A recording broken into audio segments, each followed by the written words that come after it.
Ito ay siguradong isang nakaka-inspire na kwento na dapat basahin ng lahat sa buhay. Hindi lang ito gamot sa pag-iisip para sa mga taong nawalan ng alaala, kundi isa ring klasikong akda tungkol sa pag-aaral ng pamamahala. Ang totoong kwentong ito ay nangyari sa isang sentro ng rehabilitasyon ng mga kabataan sa Amerika, kung saan mahigit 120,000 kabataan ang nakakulong bawat taon.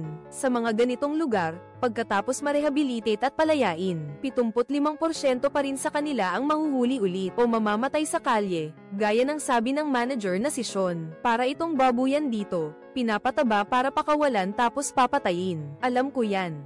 Alam ni Sean na ang kasalukuyang pamamaraan ng pamamahala ay walang gaanong epekto. Ang buhay ng mga batang ito ay tila tapos na, dahil kahit sa loob ng rehabilitation center, sira pa rin sila. Tinanong ni Sean ang isang batang lalaki na nagngangalang Roger kung bakit siya nanakit ng tao. Minura niya ang kapatid ko.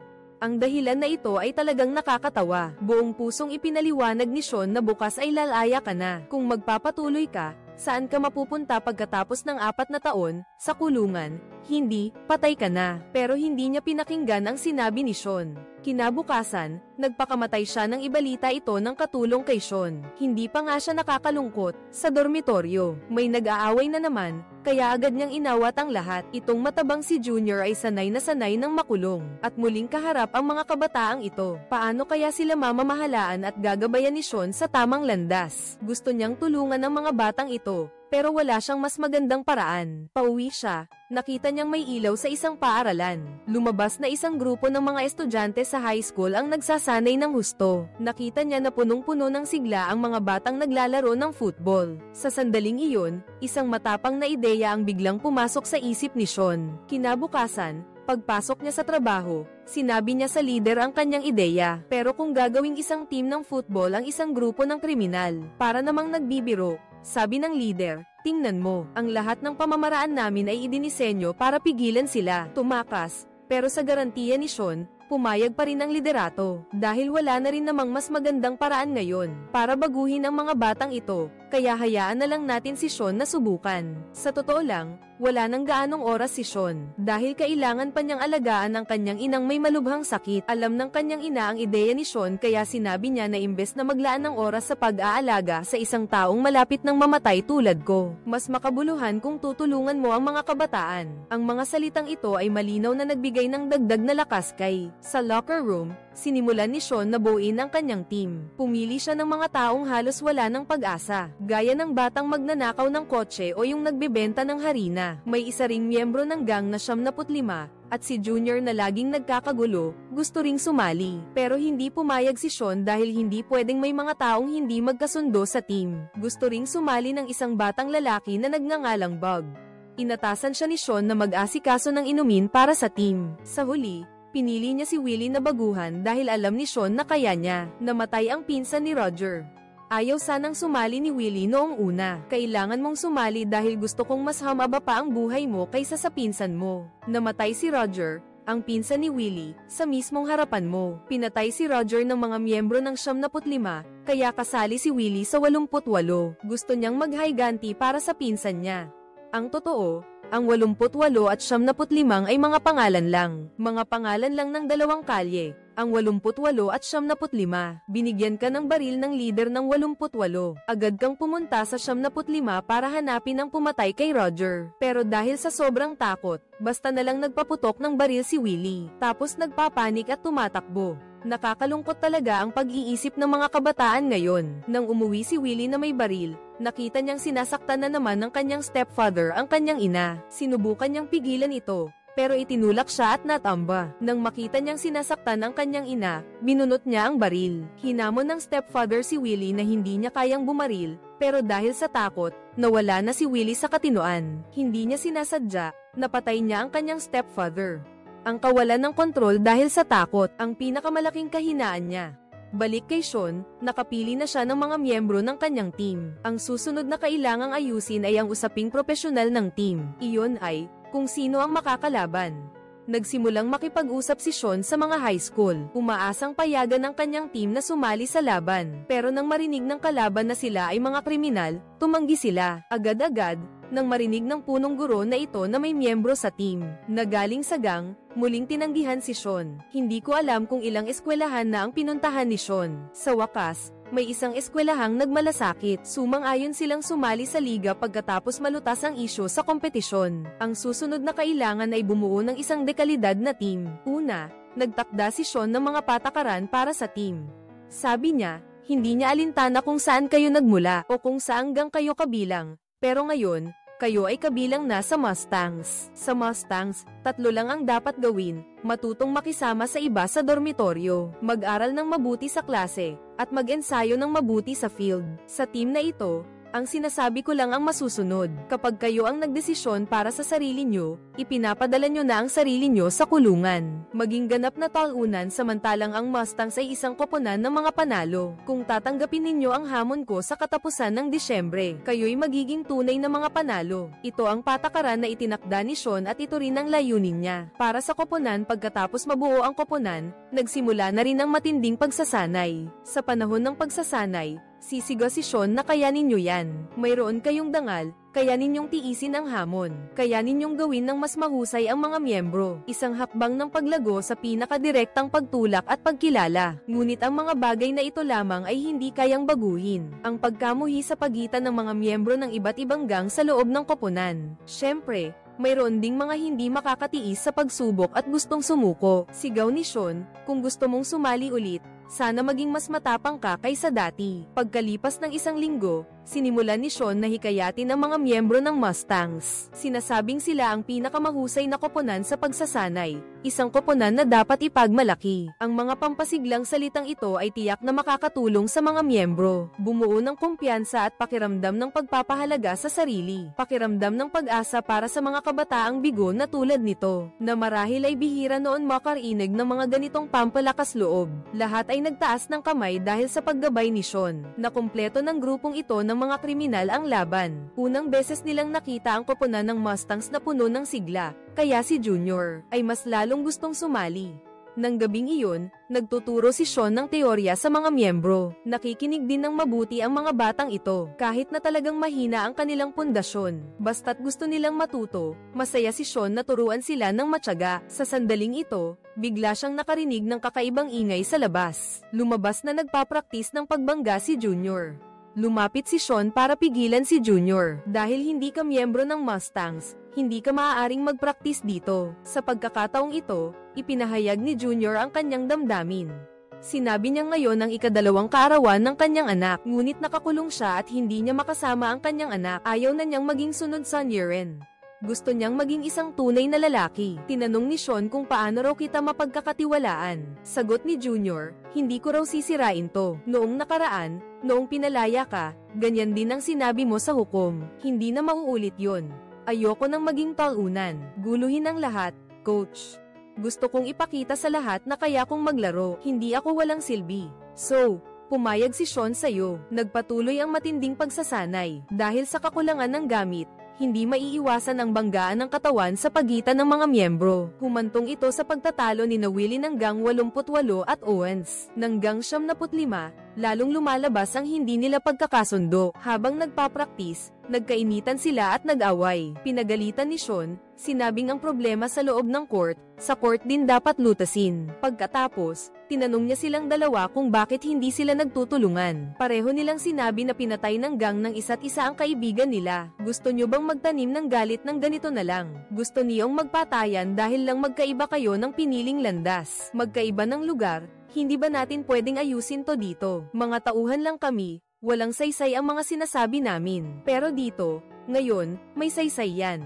Ang sinasabi dito, ngayon, may saysay. Ginawa ni Sean na panloob na alitan ang labanang ito. Ang pagbuo ng grupo, siguradong estilo yan ng isang likas na lider. Pero sa mga susunod na matinding pagsasanay, ang mga miyembro, hindi nila kinaya si Sean.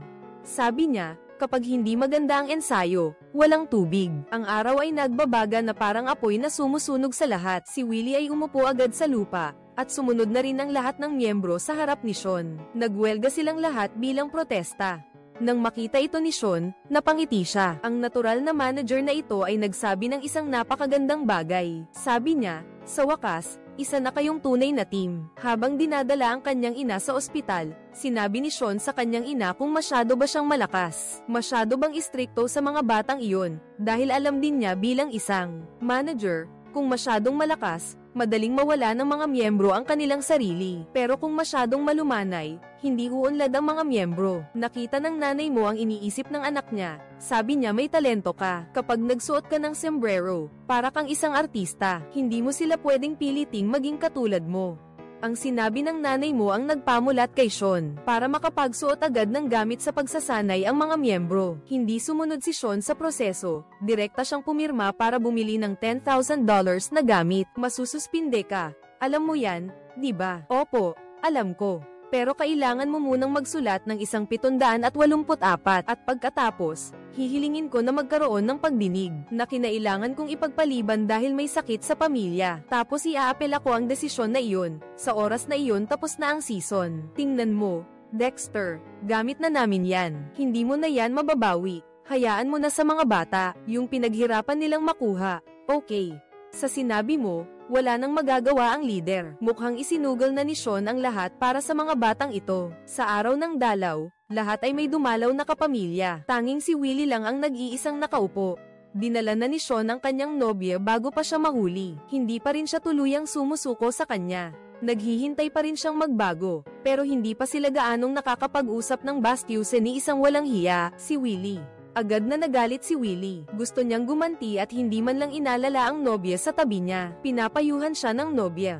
Nakita niyang puno pa rin ng galit si Willie, kaya labis siyang nadismaya. Kahit na nagbiyahe siya ng 2 araw sa bus para lang makita si Willie. Pero sa isang iglap, umalis na siya. Tapos si Bates naman, nagkaproblema rin. Tumayo ang nanay niya at sumigaw. Hindi ako ang nagpapasok sa iyo dito. Kasalanan mo yan. Mukhang lahat ng miyembro ay may problema sa relasyon. Nakita ni Sean ang lahat ng ito.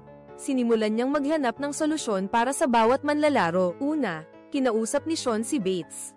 Nalaman niyang sabik itong makuha ang pagmamahal ng kanyang ina. Sabik na may magtiwala sa kanya. Kaya ginawa siya ni Sean na importanteng receiver sa team, para maramdaman niya ang tiwalang hindi pa niya nararanasan. Pumunta rin si Sean kay Leon na dating nagbebenta ng harina. Nang malaman niyang matalino ito pero sabik na mapansin, hinikayat niya si Leon na tulungan ang mga miyembrong malalakas ang katawan, pero hindi gaanong katalinuhan para matuto ng mga taktika. Pero para kay Willie, wala pa siyang mas magandang solusyon.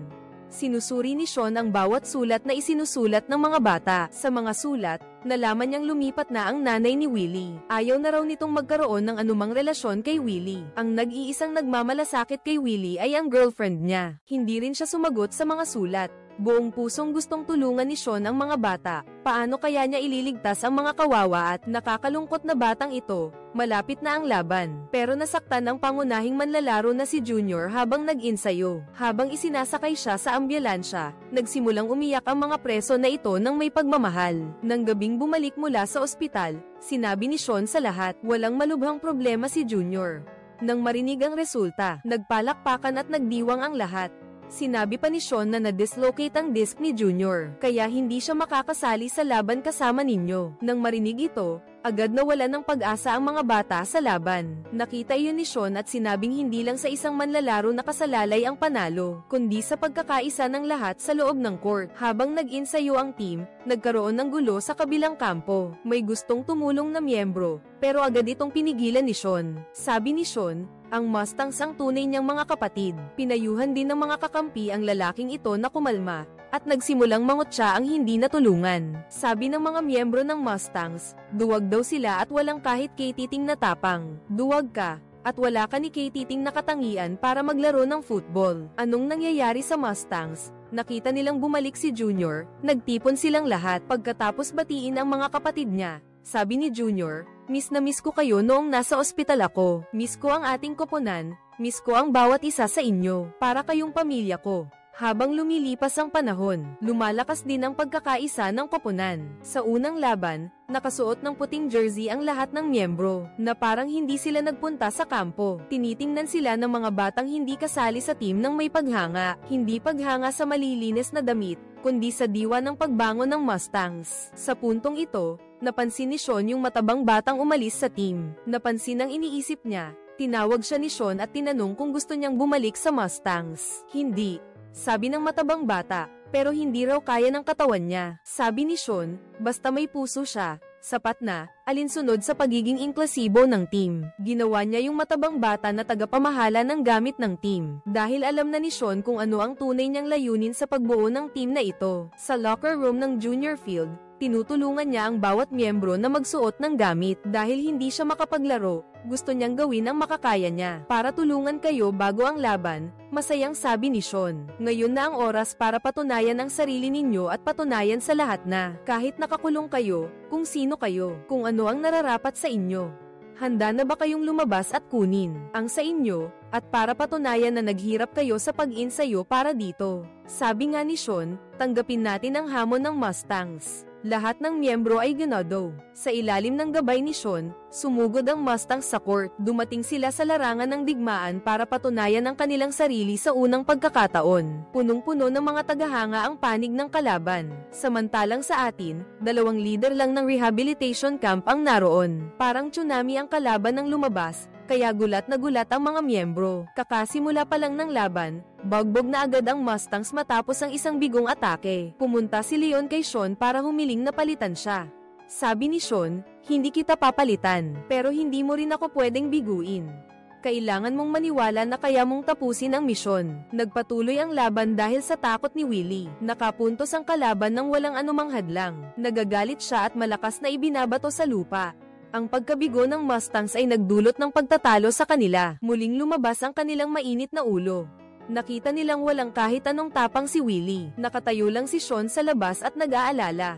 Sa ikalawang quarter, 2-7-0 na ang score. Sabi ni Sean kay Willie, hindi natin siguro kayang manalo sa laban na ito. Pero pagkatapos ng susunod na tira, bawiin mo ang iyong dangal. Hinihikayat mo si Willie na tumakbo ng buong lakas at huwag sumuko. Pero sa susunod na tira, hindi pa rin siya naglakas loob na sumugod ng buong lakas. Hanggang sa mapabagsak siya ng kalaban, kahit ang 2 leader ay hindi na makatiis. Sa harap ng sunod-sunod na pagbangga ng kalaban, labis siyang natakot.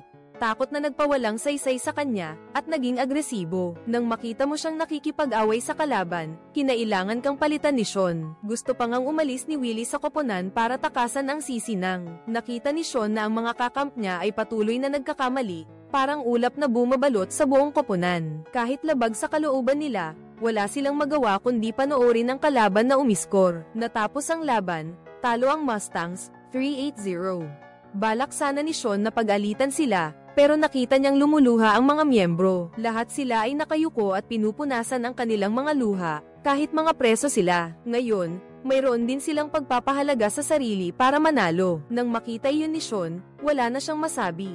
Si Junior, bilang isang nakatatandang kapatid, ay inalo ang lahat. Ang 38-0 ay kahihiyan ng Mustangs ngayon. Lahat ng miyembro ay tahimik na lumapit kay Sean para magtipon. Sabi ni Sean sa garalgal niyang boses na mahirap talaga sa simula. Ngayon, marami tayong nagawang pagkakamali. Kahit ako, dagdag pa niya.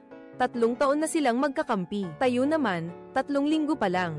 Pero sa totoo lang, hindi pa rin ako naniniwalang mas malakas sila sa inyo ng 38 puntos. Sa puso ko, kayo pa rin ang pinakamagagaling. Gusto kong itaas ninyo ang inyong mga ulo at maghanda para sa susunod na laban ng may higit pang pagsisikap. Nang matalo ang koponan, kinilala ni Sean ang halaga ng bawat miyembro mula sa pananaw ng isang pinuno. Pero sa pagkakataong ito, umalis si Willie sa team. Mukhang wala ka na talagang pag-asa. Sa ospital, hinanap ni Sean ang kanyang ina para magsumbong.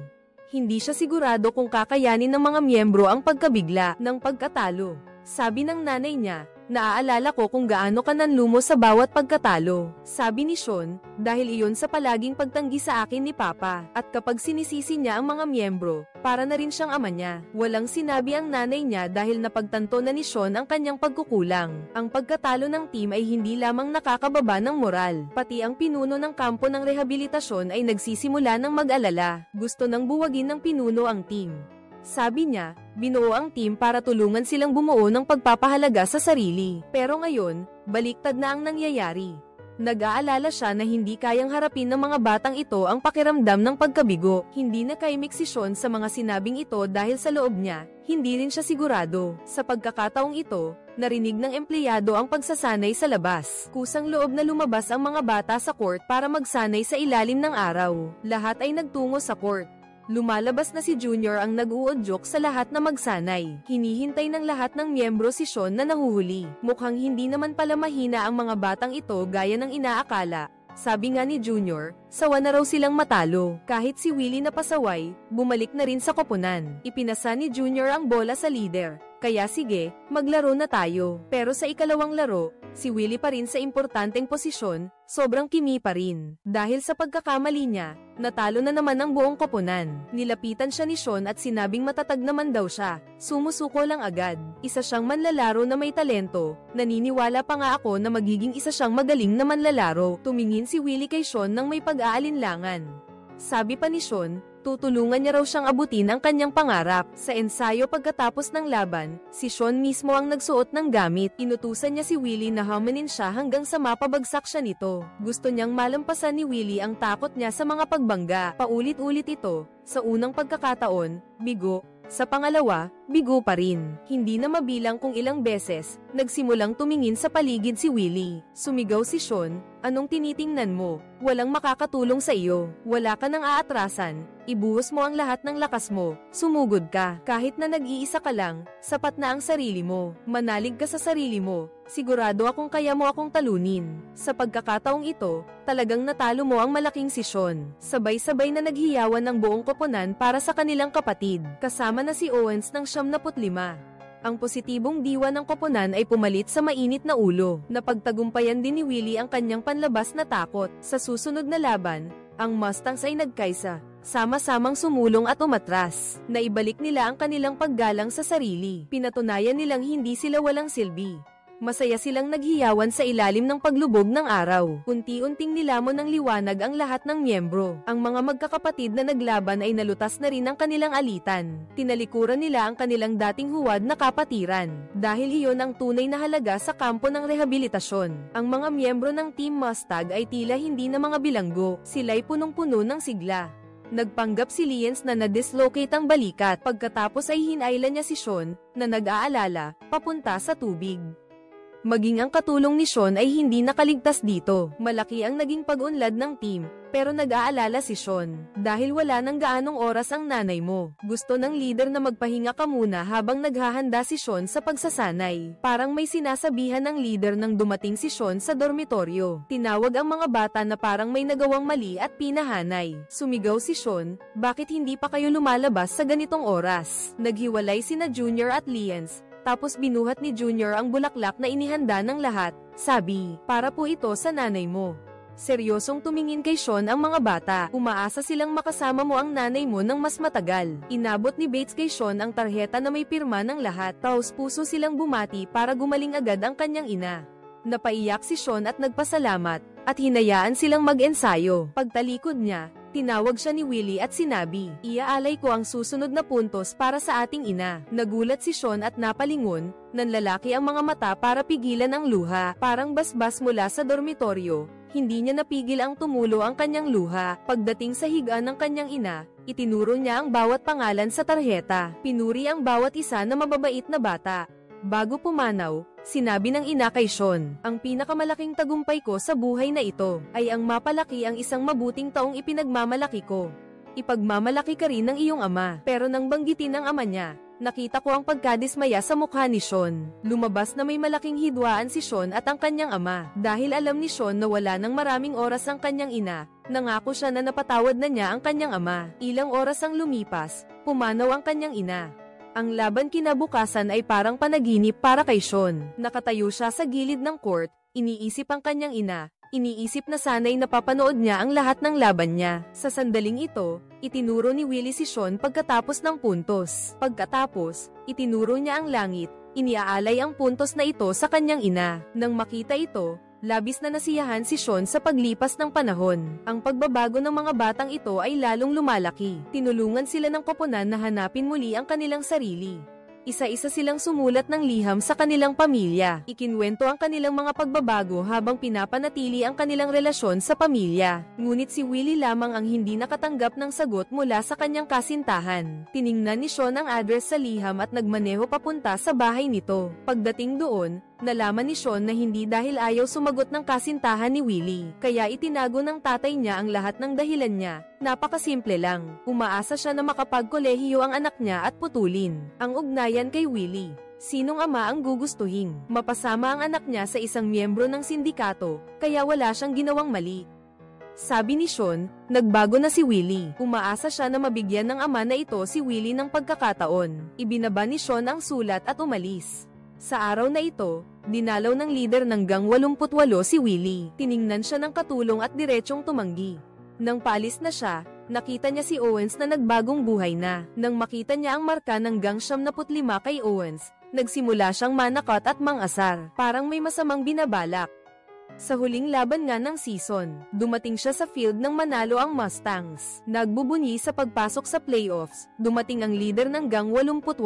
Binunot niya ang baril at binaril si Owens. Nagkagulo ang lahat. Nang akmang babaril pa siya, sumugod si Willie at pinatumba siya. Iniligtas ng leader si Owens, na dapat ay miyembro ng karibal na gang. Mabilis na sumugod si Sean para protektahan ang mga miyembro niya. Tapos dumating ang mga pulis at pinatay ang tumatakas na leader. Nang makita ito, bumalik si Willie sa matinding takot. Pagbalik niya sa rehabilitation center, tumanggi siyang aminin na miyembro siya ng Mustangs. Dahil nailigtas niya si Owens, napatay ang leader ng gang. Ibig sabihin nun, pagtataksil. At ang pagtataksil ay nangangahulugang huhulihin ka. Sobrang takot siya at gusto niyang umalis sa Mustangs. Paghiwalay sa grupo sa puntong ito. Bumalik si Sean mula sa ospital at pumasok. Sabi niya, hindi nanganganib ang buhay ni Owens. Pero sabi ni Willie, kung mamatay ako, siguro mas mabuti pa. Sumigaw si Sean na tiyak na katapusan mo na dahil ang mga tinatawag mong kapatid ay alam na ang ginawa mo kahapon. Kung babalik ka, tiyak na babarilin ka dahil iniisip nila na hindi ka na handang magtrabaho para sa kanila dahil sa takot na wala ka na naman sa katinoan. Nakipag-away ka kay Sean. Agad kang pinigilan ni Sean at sumigaw, maliban sa akin, sino pa ang magmamalasakit sa iyo? Hindi ko kailangan ng iba. Wala ka bang pakialam sa akin o sa kahit ano? Oo, tama. Kaya bakit mo sinubukang iligtas ang lalaki kahapon? Sagutin mo ako. Sa puntong ito, labis na ang iyong takot. Ang mga karanasan ng pagkabigo ay bumalik sa iyo. Sobrang naguguluhan ka na, sabi ni Sean habang nakaupo sa tabi mo. Alam kong hindi ka na yung dating talunan. Hindi ka lang sanay na maging panalo. Ikinwento ni Willie ang alaala niya noong bata pa siya. Sabi niya, lagi raw siyang sinasabihan ng tatay niya na wala siyang silbi. Diretsyong sabi ni Sean, talunan ng tatay mo, at ganon din ang tatay ko. Ikinwento ni Sean ang karanasan niya na minamaliit din ng tatay niya, katulad ni Willie. At sinubukang turuan si Willie na patawarin ang kanyang pamilya para mabawi ang kontrol sa buhay ko. Sabi mo pa, alam ko raw ang pakiramdam mo kapag pakiramdam mong mabibigo ka, sumusuko ka na agad. Kung gusto nating manalo, kailangan nating itapon ang lahat ng pasanin. Kalimutan ang masamang nakaraan at magpatuloy ng magaan ang bagahe. Sa puntong ito, biglang tinanong ni Willie kung gaano katagal bago niya napatawad ang kanyang ama. Tumahimik si Sean sandali. Pagkatapos ng ilang sandali, ang matigas na lalaking ito ay tahimik na lumuha at saka tapat na sinabi, kamakailan lang. Ang tapat at malakas na pagkilos na ito ay naging isang elemento. Ang susi para tuluyang mawala ni Willie ang kanyang takot. Ang pagbawi ng kanyang tapang ay minsan ganito. Kailangan mong iwanan ng bigat sa iyong puso para tuluyan kang makapagpatuloy ng hindi lumilingon. Sa ospital, binabantayan ni Sean si Owens na nasugatan. Sa sandaling ito, may dalang masamang balita ang katulong. Diskwalipikado na ang team sa playoffs. Pero gusto pa rin ni Sean na subukan ulit. Sa pagdinig, gumamit si Sean ng pangangatwiran para makipagtalo. Sabi mo, pinoprotektahan ng mga miyembro mo ang kanilang mga kakampi, hindi nila itinuturing na kaaway si Owens. At saka, nakamit na nila ang 8 sunod-sunod na panalo. Malaki ang inunlad ng mga batang ito. Kailangan natin silang bigyan ng isa pang pagkakataon, pero tinanggihan ka pa rin ng mga lider. Iisa lang ang dahilan, hindi raw kayang tiyakin na walang mangyayaring hindi makontrol sa laban. Nang hindi na alam ni Sean ang sasabihin, tiniyak ng hepe ng pulisya sa pamahalaan na wala nang magaganap na pamamaril. Kaya mula noon, bawat laban sa playoff ay may mga pulis na voluntaryong nagbabantay sa Mustangs. Kahit galing pa sila sa pulisya o sa sibilyan, gusto nilang bigyan ng pagkakataong magbago ang mga bata. Ngayon, may sarili ng cheerleading squad ang Mustangs. Kahit mga babaeng preso sila sa rehabilitation center, lagi nilang pinapasigla ang kapaligiran, at mas marami na rin ang mga tagahanga. Ang girlfriend ni Willie, ang nanay ni Bates, at marami pang nagmamahal sa team. Dumating ang Mustangs para suportahan ang mga bata, at ngayon, kalaban nila ang malakas na Cheetahs. Dati na silang natalo ng kalaban sa iskor na 38-0. Sa pagkakataong ito kaya ko bang mabawi ang aking dangal? Nakikitang nag-aalala ang mga miyembro. Sabi ni Sean, anong kinatatakutan ninyo? Noong nakaraan, natalo tayo ng 38-0. Kahit mas malala pa ngayon, hindi naman siguro ganun kalala. At saka, ngayon, siguradong mababawi ninyo ang karangalan ng Mustangs. Bago magsimula ang laban, dumating din si Owens kahit sugatan. Kahit hindi siya makapaglaro, pumunta pa rin siya para suportahan at palakasin ang loob ng mga kapatid niya. Iyan ang malakas na diwa ng pagkakaisa ng buong koponan. Nagsimula ang laban, nasalo ni Willie ang bola mula sa sipa ng kalaban. Sa ilalim ng proteksyon ng mga kapatid mo, ibinuhos mo ang lahat para makatakbo pasulong. Nakita mong sumugod ang kalaban para protektahan si Willie Bates, kaya sumugod ka rin sa kalaban. Sa huli, nagawa mong makapuntos. Pero dahil sa foul ni Bates, walang puntos. Inalo ni Sean si Bates at sinabing huwag siyang panghinaan ng loob. Babawi tayo mamaya, pero hindi rin basta-basta ang kalaban. Mabilis silang nakapuntos ng 2 beses bilang ganti, kaya natapos ang unang yugto na lamang ang Mustangs ng 14 na puntos. Umuwing malungkot ang mga miyembro sa silid pahingahan. Nakita ng assistant coach na malungkot ang mga miyembro kaya pinuntahan niya si Sean. Sabi niya kailangan mo raw silang tulungang palakasin ang loob. Pero sabi ni Sean, kailangan nilang hanapin ang sarili nilang pananalig sa tagumpay. Sa loob ng locker room, nagrereklamo ang mga miyembro tungkol sa lakas ng kalaban. Pero sabi ni Willie, hindi raw sila ganoon kalakas. Tayo raw ang mas malakas na team. Sabi pa niya, noong nagsisimula pa lang, sinabi raw ng coach na magiging mga panalo tayo. Hindi raw ako naniwala sa kanya, hindi ko rin kayo pinapansin noon. Pero ngayon nagkaisa na tayo. Tama nga ang coach. Nagbago tayo para patunayan sa mundo na hindi tayo basura at hindi na rin tayo mga talunan. Ang susunod na laban ay pagkakataon para patunayan ulit yan. Pagkatapos, pinulot niya ang sombrero at malakas na tinapakan ito. Sumang-ayon ang lahat ng miyembro sa kaibigan nila. Nagkakaisa sila. Puno sila ng determinasyon na hawakan ang kanilang buhay. Narinig din ng 2 tao sa labas ang sigaw ng Team Sean. Alam nilang handa na talaga sila para sa susunod na laban. Ang Cheetah ang sumipa ng bola, pero agad silang napigilan ng matatag na Mustangs. Agad itong nagpasabog sa komunidad ng mga tagahanga. Sa isa pang sipa, pinabagsak si Willie ng kalaban. Pero sa pagharap sa mas malakas na kalaban, hindi na natakot si Willie. Sa halip,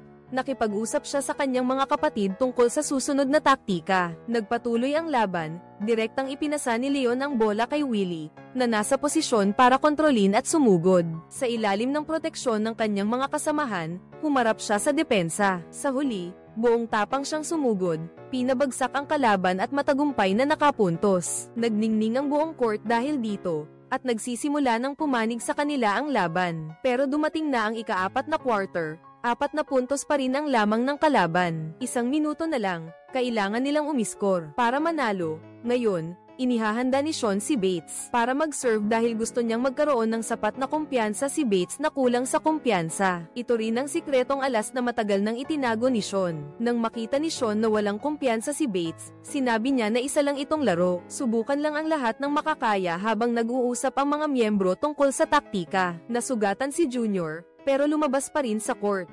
Gusto niyang patunayan sa anak niya. Gusto niyang patunayan sa mundo na hindi siya talunan gaya ng sinasabi nila. Gulat na gulat ang lahat.